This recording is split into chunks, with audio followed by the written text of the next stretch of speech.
Hello again, friends. Once again, I have a request from My Favorite Taig. I also have My Favorite Taig's forgiveness because this is an Irish tale. So, Gwalga. I am so sorry. I will do my very best. I have never heard of this story before, so I'm just as excited as you to discover the adventures of Gilla na Chreck on Gour by Patrick Kennedy. Long ago, a poor widow woman lived down by the iron forge near Enniscorthy, and she was so poor she had no clothes to put on her son. So she used to fix him in the ash hole near the fire, and pile up the warm ashes about him, and accordingly, as he grew up, she sunk the pit deeper. This seems like an unsustainable solution to this problem. Eventually, she's just going to dig a well. At last, by hook or by crook, she got a goat skin and fastened it round his waist, and he felt quite grand, and took a walk down the street. So says she to him next morning, "Tom, you thief, you never done any good yet, and 6 foot high, and past 19. Take that rope and bring me a bresna from the wood." Great. What's a bresna? "Never say it twice, mother," says Tom. "Here goes." When he had it gathered and tied, what should come up but a big giant, 9 foot high, and made a lick of a club at him. Well become Tom, he jumped to one side and picked up a rampike, and the first crack he gave the big fellow, he made him kiss the clod. "If you have e'er a prayer," says Tom, "now's the time to say it, before I make brish of you." "I have no prayer," said the giant, "but if you spare my life, I'll give you that club, and as long as you keep from sin, you'll win every battle you ever fight with it." Taig, I hope you still like me after this. This sounds terrible. All right, an Irish tale. I can do this. Just think of Albert Sharpe. I love Albert Sharpe. Albert Sharpe. Got it. Tom made no bones about letting him off, and as soon as he got the club in his hands, he sat down on the bresna and gave it a tap with the kippeen, and says, "Bresna, I had a great trouble gathering you, and you run the risk of my life for you. The least you can do is carry me home." And, sure enough, the wind of the word was all it wanted. It went off through the wood, groaning and cracking, till it came to the widow's door. Well, when the sticks were all burned, Tom was set off again to pick more, and this time he had to fight with a giant with 2 heads on him. Tom had a little more trouble with him, that's all, and the prayers he said was to give Tom a fife. Oh, a fife is a small, high-pitched transverse aeriophone that is similar to a piccolo. A piccolo is a half-sized flute and a member of the woodwind family of musical instruments. Woodwind instruments are a family of musical instruments within the greater category of wind instruments. Common examples include a fife, that nobody could help dancing when he was playing it. Oh, so just a reminder before I read this next line that we learned in The Fool of the World and the Flying Ship that a faggot is a brushwood bundles which have been tightly wrapped to make the fuel easier to transport and use. Big gonies, he made that big faggot dance home with himself sitting on it. Well, if you were to count all the steps from this to Dublin, dickens a bit you'd ever arrive there. The next giant was a beautiful boy with 3 heads on him. He had neither prayers nor catechism, no more nor the others, and so he gave Tom a bottle of green ointment that wouldn't let you be burned, nor scalded, nor wounded. "And now," says he, "there's no more of us.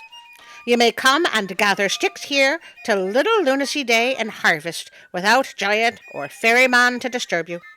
Well now, Tom was prouder nor 10 paycocks, and used to take a walk down street in the heel of the evening, but some of the little boys had no more manners, nor if they were Dublin jackeens. Jackeen is a pejorative term for someone from Dublin, Ireland. Pejorative is expressing contempt or disapproval, or, to use it in a sentence, the conductor often used pejorative language when talking to the fife players. And put out their tongues at Tom's club and Tom's goatskin. He didn't like that at all, and it would be mean to give one of them a clout. At last, what should come through the town but a kind of bellman, only it's a big bugle he had, and a huntsman's cap on his head, and a kind of painted shirt. So this, he wasn't a bellman, and I don't know what to call him, bugleman maybe, proclaimed that the King of Dublin's daughter was so melancholy that she didn't give a laugh for 7 years, and that her father would grant her in marriage to whoever would make her laugh 3 times. That's the very thing for me to try, says Tom, and so, without burning any more daylight, he kisses his mother, curled his club at the little boys, and he set off along the Yalla high road to the town of Dublin. At last Tom came to one of the city gates, and the guard laughed and cursed at him instead of letting him through. Tom stood at it for a little time, but at last one of them, out of fun, as he said, drove his bagnet half an inch or so into his side. So I looked up bagnet, and Google told me it was either a purse holder, crispy pork, or a fishing net. So I kept looking, and apparently there is a sort of a slang word for a bayonet, which makes so much more sense in context than a fishing net. Tom did nothing but take the fellow by the scruff of his neck and waistband of his corduroys, and fling him into the canal. Some ran to pull the fellow out, and others to let manners into the vulgarian with their swords and daggers. A vulgarian is an unrefined person, especially one with newly acquired power or wealth. But a tap from his club sent them headlong into the moat or down on the stones, and they were soon begging him to stay his hands. So at last one of them was glad enough to show Tom the way to the palace yard, and there was the king and the queen and the princess in a gallery, looking at all sorts of wrestling and sword playing and rink-a-fad-has. Rink-a-fad-has means long dances. And mumming. A mummer is an actor in a traditional masked mime, especially of the type associated with Christmas and popular in England in the 18th and early 19th centuries. Many of them play the fife. Oh, to please the princess, but not a smile came over her handsome face. Wait, not breathtakingly, heart-stoppingly beautiful? I like the Irish! Well, they all stopped when they seen the young giant, with his boy's face and long black hair and short curly beard, for his poor mother couldn't afford to buy razors, and his great strong arms and bare legs, and no covering but the goatskin that reached from his waist to his knees. But an envious, wizened bastard of a fellow. A bastard is a derogatory term for a person who is considered to be weak, cowardly, or ineffectual. Or, to use it in a sentence, I knew he was a bastard when he said the fife was his favourite instrument. With a red head that wished to be married to the princess, and didn't like how she opened her eyes at Tom, came forward and asked his business very snappishly. My business, says Tom, says he, is to make the beautiful princess, God bless her, laugh 3 times. Do you see all them merry fellows and skilful swordsmen, says the other, that could eat you up with a grain of salt, and not a mother's soul of them ever got a laugh from her these 7 years? I wonder if she's tried therapy, or, taking up playing the fife. So the fellows gathered round Tom, and the bad man aggravated him, till he told them he didn't care a pinch of snuff for the whole billing of them. Let 'em come on, 6 at a time, and try what they could do. The king was too far off to hear what they were saying, asked what did the stranger want. He wants, said the red-headed fellow, to make hares of your best man. Oh, says the king, if that's the way, let one of 'em turn out and try his mettle. So one stood forward, and, sword and potlet, made a cut at Tom. He struck the fellow's elbow with the club, and up Over the heads flew the sword, and down went the owner of it on the gravel from a thump he got on the helmet. Another took his place, and another, and then a half-dozen at once. And Tom sent swords, helmets, and shields, and bodies rolling over and over, and themselves bawling out that they were kilt and disabled and damaged, and rubbing their poor elbows and hips and limping away. "You son of a goat!" Tom contrived not to kill anyone, and the princess was so amused that she let a great sweet laugh out of her that was heard all over the yard. "King of Dublin," says Tom, "I've a quarter of your daughter." Oh, goodness. So will he take a quarter now or wait until he has the whole princess? Because if it's the first part, this tale just got very dark. And the king didn't know whether he was glad or sorry, and all the blood in the princess's heart run into her cheeks. So there was no more fighting that day, and Tom was invited to dine with the royal family. Next day, Redhead told Tom of a wolf, the size of a yearling heifer, that used to be serenading about the walls.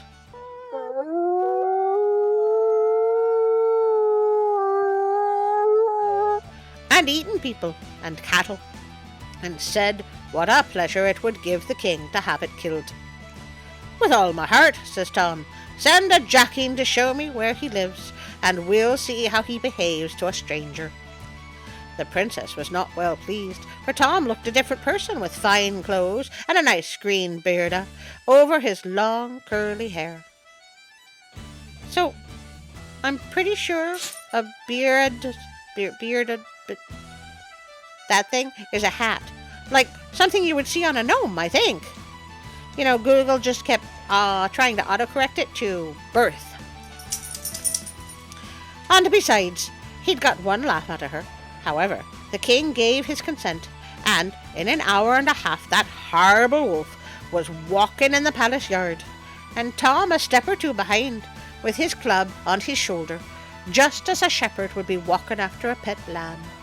The king and queen and princess were safe up in their gallery, but the officers and the people of the court were pad-rolling about the great bawn. All right, so a bawn is a defensive wall, or defined as fortified enclosure or wall that surrounds a castle or farmhouse in Ireland. The word comes from the Irish Gaelic word badún, which means enclosure or bulwark. As for pad rolling, I have no idea. When they saw the big beast coming in, beast can also be used as an insult or strong condemnation to describe a person or thing that is hateful, loathsome, or scary. For example, that was a beast of a day can be used to describe a bad day at work. Gave themselves up and began to make for doors and gates, and the wolf licked his chops as if he was saying, "Wouldn't I enjoy a breakfast of a couple of years?" The king shouted out, "Oh, Gilla na Chreck and Gour." That basically means the lad in the goat skin. "Take away the terrible wolf, and you must have all my daughter." But Tom didn't mind him a bit. He pulled out his flute and began to play like vengeance, and dickens a man or boy in the yard but began shoveling away heel and toe, and the wolf himself was obliged to get on his hind legs and dance Tatter Jack Walsh along with the rest. A good deal of the people got inside and shut the doors, the way the hairy fellow wouldn't pin them. But Tom kept playing, and the outsiders kept shouting and dancing, and the wolf kept dancing and roaring with the pain his legs were giving him. And all the time he had his eyes on the redhead, who was shut out along with the rest. Wait, which he, Tom or the wolf? Either way, the redhead is in trouble. Wherever the redhead went, the wolf followed, and kept one eye on him, and the other on Tom, to see if he would give him leave to eat him. But Tom shook his head, and never stopped playing the tune, and Redhead never stopped dancing, and bawling, and the wolf dancing and roaring, one leg up and the other down, and he ready to drop out of his standing with fair tiresomeness. When the princess seen that there was no fear of anyone being killed, she was so diverted by the stew that Redhead was in that she gave another great laugh, and well become Tom, out he cried, "King of Dublin, I have 2/4 of your daughter." I wonder if he has half a mind to marry her. Sorry about that. Ouch. "Oh, quarters or ale," says the king. "Put away that devil of a wolf, and we'll see about it."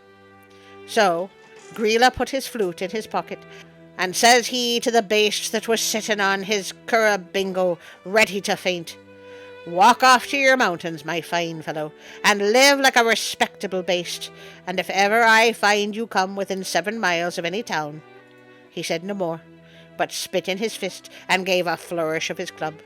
It was all the poor divil wanted. He put his tail between his legs and took to his pumps without looking at man nor mortal, and neither sun, moon, nor stars ever saw him in sight of Dublin again.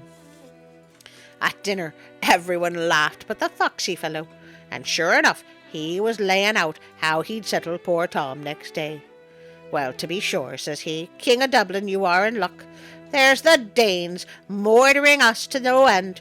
Dee run to Lusk with 'em, and if anyone can save us from him, it is this gentleman with the goatskin. There is a flail hanging on the collar beam in hell, and neither Dane nor devil can stand before it." "So," says Tom to the king, "will you let me have the other half of the princess if I bring you the flail?" "No, no," says the princess, "I'd rather never be your wife than see you in that danger." But Redhead whispered and nudged Tom about how shabby it would look to renege on the adventure.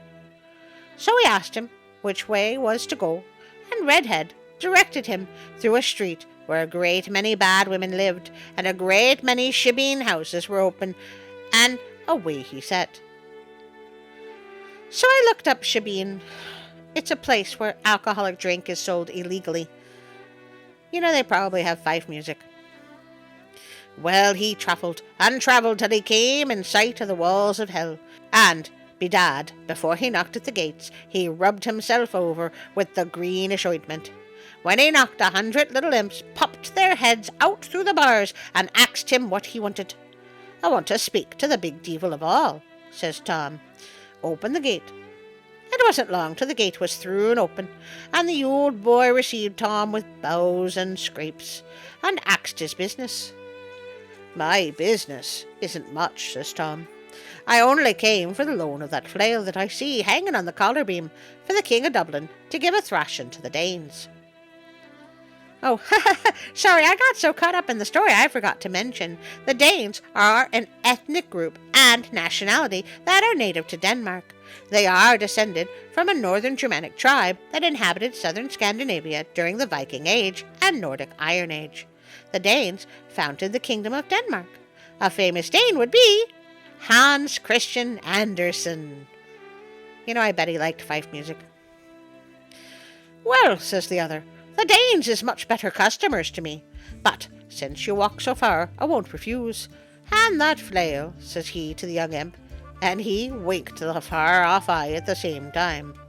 So, while some were barring the gates, the young devil climbed up and took down the iron flail that had the handstaff and bowl thing, both made out of red-hot iron. The little vagabond was grinning to think how it would burn the hands off of Tom. But the dickens a burn it made on him, no more nor if it was a good oak sapling. "Thank'ee," says Tom. "Now, would you open the gate for a body, and I'll give you no more trouble." "Oh, tramp," says old Nick, "is that the way? It is easier getting inside them gates than getting out again. Take that tool from him, and give him a dose of the oil of a stirrup."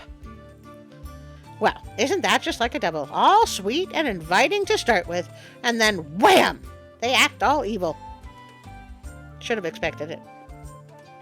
So one fellow put out his claws to seize the flail, but Tom gave him such a welt on the side of his head that he broke off one of his horns and made him roar like the devil he was.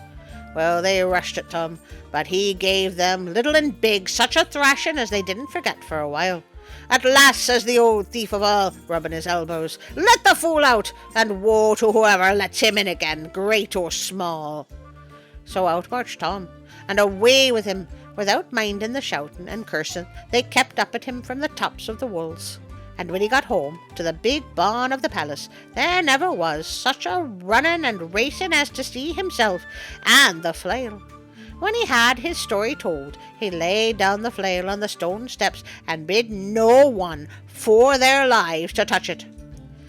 If the king and the queen and the princess made much of him before, they made 10 times as much of him now. But Redhead, the mean scruff-hound, stole over and thought to catch hold of the flail to make an end of him. I feel like this is a very bad choice.